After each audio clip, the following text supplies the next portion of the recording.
This following presentation will focus on why you should never mistake setbacks for failure. And this is something that a lot of people are doing. Everyone suffers a setback no matter how small or large. It should not be considered a failure at all. You might say, well, I failed a test. And this is one of the reasons why setbacks are confused for failure in general. Sure, you failed a test, but you can always retake it for a better result. Not passing a test is a setback, but it's never the end of the world. The only time failure happens is when you've completely given up. That's all it is. It takes giving up to brand yourself a failure. Setbacks are what make us successful.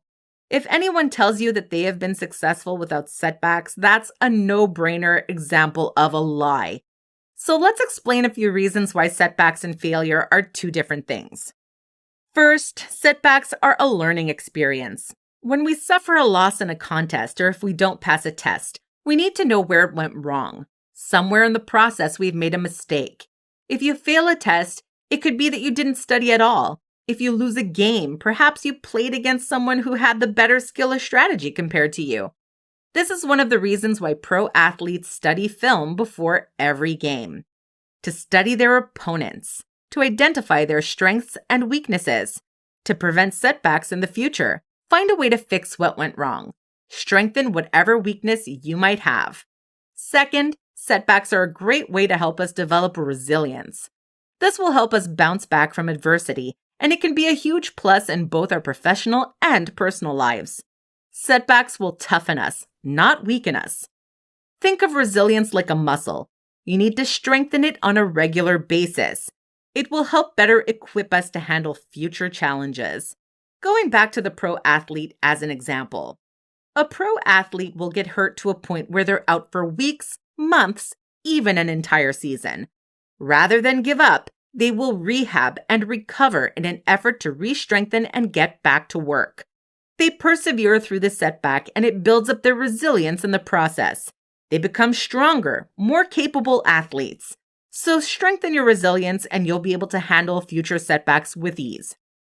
The last example is that setbacks will redefine success.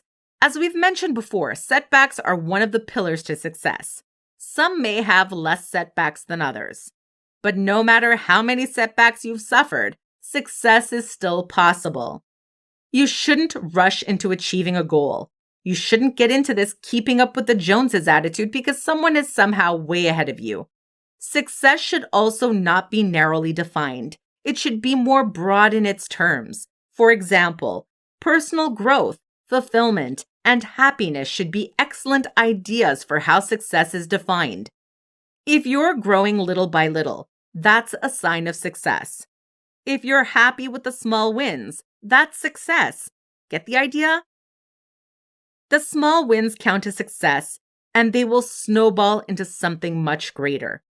That's it for this presentation. We hope you learned a few great things from this. Setback and failure are two different things, and the two should never mix. If you have any questions regarding this presentation, please feel free to reach out to us. Thanks and take care.